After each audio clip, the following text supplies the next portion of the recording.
எல்லோருக்கும் வணக்கம். இன்னைக்கு பலாப்பழ பாயசம் எப்படி செய்யலாம்னு சொல்லிட்டு பார்க்கலாம் வாங்க. 1/4 கிலோ பலாப்பழம் எடுத்திருக்காங்க. இப்போ இதை மிக்சி ஜாரில் கொரப்பாக அரைச்சி எடுத்துப்போங்க. 1/4 கிலோ பலாப்பழத்துக்கு 1/4 கிலோ வெல்லம் எடுத்திருக்காங்க. இப்போ நம்ம இந்த தண்ணி வடிகட்டி எடுத்துப்போங்க. தூசெல்லாம் இல்லாமல் தண்ணி விட்டுருவோம். இப்போ கேஸ் பற்ற வச்சுருவோங்க.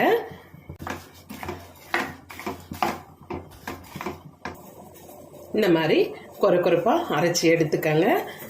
இந்த பாகம் கொதிச்சுட்டு இருக்கு, நல்லா கரைஞ்சிடுச்சுங்க.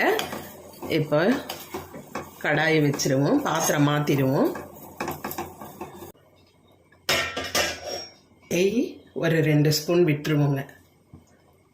முந்திரி திராட்சையை வறுத்து எடுத்துடுவோங்க. முதல்ல முந்திரி போட்டிருக்கேன், ஒரு கைப்பிடி அளவு. திராட்சை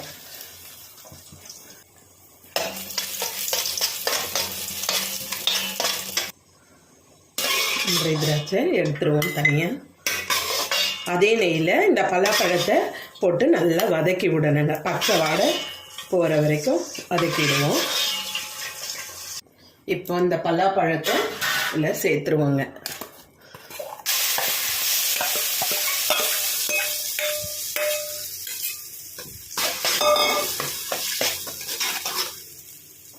நல்லா வதங்கிருச்சுங்க. இப்போ காய்ச்சி வச்ச இந்த வெள்ளைப்பாகு சேர்த்துருவோங்க.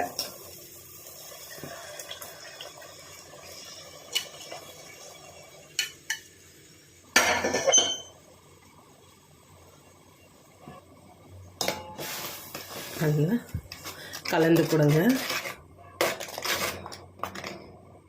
நல்லா கொதிக்குதுங்க. இப்போ சுக்கும் ஏலக்காவும் தட்டி வச்சுருக்கேன், அதுக்கு சேர்த்துருவோங்க. ஒரு சிட்டிகை உப்பு சேர்த்துப்போம். 1 டம்ளர் திக்கான தேங்காய் பாலுங்க. இது 250 ml இருக்குங்க. 1/4 லிட்டரு தேங்காய் பால் சேர்த்துருவோங்க. இப்போ நல்லா கலந்து கொடுங்க.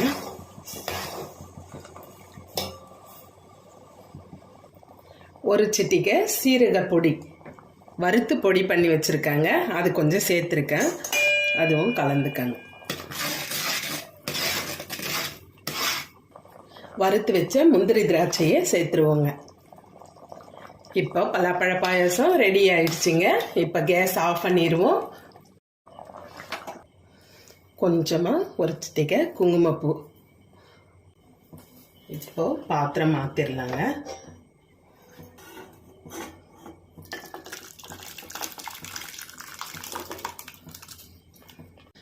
வறுத்து வச்ச தேங்காவும் பலாப்பழமும் கொஞ்சம் எடுத்து வச்சுருக்காங்க.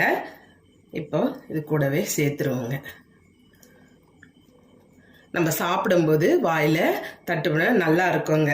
நம்ம கடித்து சாப்பிட்றதுக்கு சூப்பராக இருக்கும். குங்குமப்பூ ஆப்ஷனல் தாங்க, இருந்தால் சேர்த்துக்கங்க, இல்லைன்னா விட்டுருங்க. நீங்களும் இதே மாதிரி ட்ரை பண்ணி பாருங்க. உங்களுக்கு இந்த வீடியோ பிடிச்சிருந்தா லைக் பண்ணுங்க, ஷேர் பண்ணுங்க, கமெண்ட் பண்ணுங்க, மறக்காம சப்ஸ்கிரைப் பண்ணுங்க. தேங்க்யூ.